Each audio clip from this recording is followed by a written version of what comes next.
Dawn light on the Nile. Thousands of years ago, a scribe leans over a clay tablet, his reed pen scratching power into being. With each mark, he turns a harvest of grain into the authority of the state.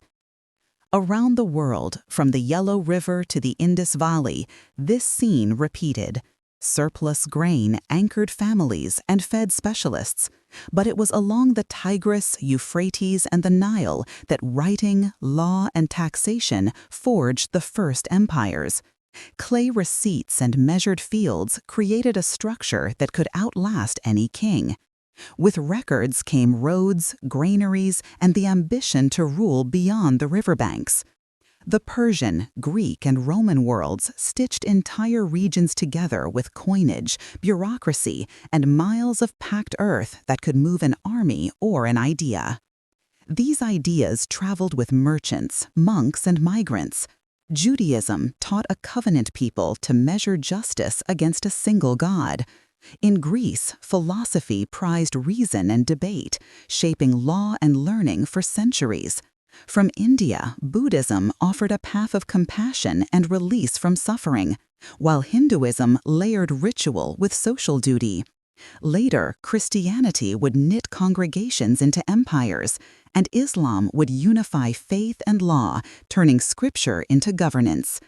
These beliefs began to anchor identity, giving meaning to millions and counsel to kings. They traveled on networks of trade that carried more than goods. Across the Silk Roads, the Indian Ocean, and the Sahara, caravans ferried silk, paper, and spice. But they also moved technology, like irrigation, and invisible passengers, like the plague. Peoples themselves were in constant motion. Bantu-speaking farmers carried iron and new languages through Africa's southern forests. Steppe nomads pressed against the borders of empires, while Polynesian navigators read the stars to seed new islands across a vast ocean. Then, the Mongol moment jolted Afro-Eurasia, creating a brief, violent peace where scholars from Baghdad to Beijing could compare their notes. But beyond these circuits, an entire hemisphere pulsed to its own rhythm. Here, Maya cities rose from dense jungles, Mexica causeways laced the waters of vast lakes, and Inca roads scaled the highest mountains. These realms were bound by calendars, terraces, and messengers, all thriving without the wheel or the horse. Then came the moment when oceans ceased to be barriers and became highways. Sails carried empires into collision. On a creaking galleon in the 1500s, the Old World and the New met on a single groaning deck. This was the Columbian Exchange, a revolution that reshaped diets, fortunes, and the very map of survival. Silver from the Americas funded wars in Europe. Sugar sweetened tea and deepened the horrors of bondage. New ideas traveled these same routes. The Enlightenment gave rebels a language of rights and consent. Constitutions promised a voice to the people, even as steam and coal quickened the pace of life, packing bodies into factories.